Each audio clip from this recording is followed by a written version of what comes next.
On this day in Tudor history, the 22nd of October 1521, Sir Edward Poynings, soldier, administrator, diplomat, died at his manor of Westenhanger in Kent. You may not know his face, but if you've ever heard the phrase Poynings Law, you already know his legacy.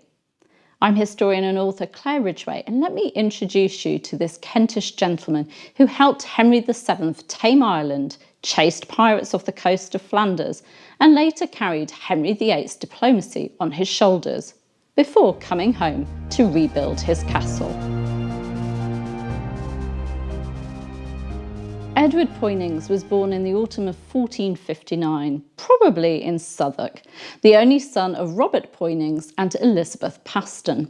Interestingly, his father had been carver and sword-bearer to Jack Cade, the rebel who marched on London in 1450. As a young man, Edward joined the rising against Richard III in 1483, was attainted, fled abroad, and attached himself to Henry Tudor in exile. When Henry landed at Mill Bay in August 1485, Edward landed with him and was knighted on the beach for his loyalty. From there, he moved straight into the king's inner circle, counsellor, household officer, and trusted fixer. Henry VII used Poynings everywhere. He inspected artillery at Calais, Guisnes and Ham, and in 1492 took command of a squadron, 12 ships and 1,500 men, to clear the channel of pirates operating out of Sluice. He didn't just patrol, he besieged. After hard fighting, the two castles protecting the port surrendered to him, and the rebels bent the knee to Maximilian, the emperor. The assignment that defines Poynings came in 1494. Ireland was a Yorkist tinderbox. Lambert Simnel had been crowned king there in 1487. Perkin Warbeck was sniffing around, and the great families were at each other's throats. Henry VII sent Poynings as Lord Deputy with a tiny force but a big brief: restore royal authority. He moved fast. He summoned a parliament at Drogheda and passed a raft of measures to lock the lordship back to the crown. The Act, later known as Poynings Law, said two simple and quite explosive things. Number one, no Irish Parliament could be held without the English king's prior consent.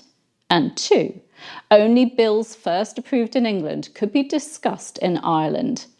In human terms, no more using Parliament as a local power play. In constitutional terms, Dublin's assembly became subordinate to Westminster. No one in 1494 could have guessed that Poynings Law would remain a pillar of Irish governance, modified, argued over, resented, until the late 18th century.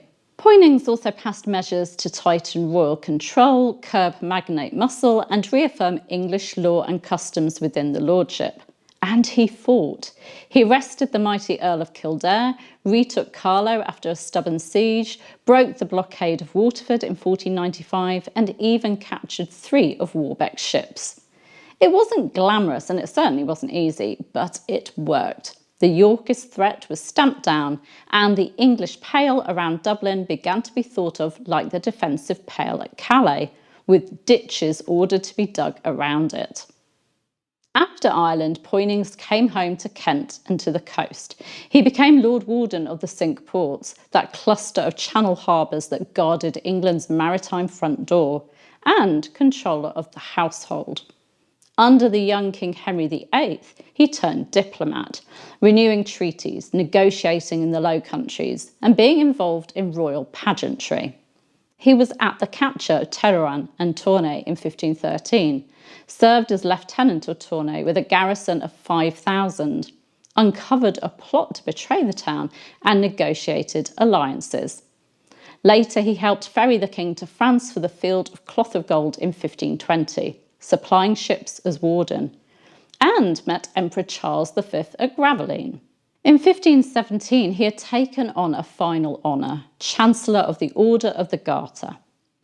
Poynings married Elizabeth, often called Isabella Scott, daughter of Sir John Scott, and he rebuilt Westenhanger Castle.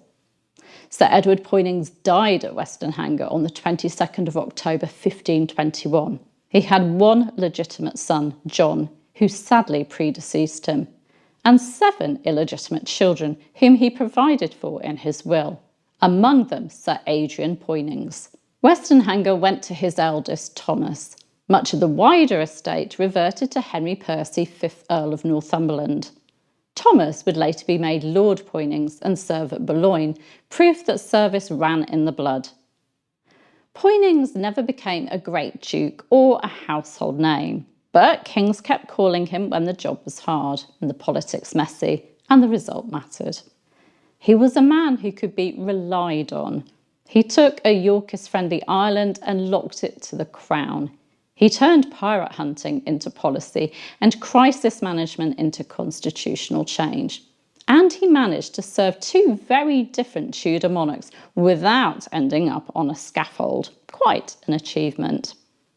If you enjoyed meeting the man behind Poynings Law, give this a like, subscribe for more daily Tudor stories, and consider becoming one of my channel members for even more Tudor goodies.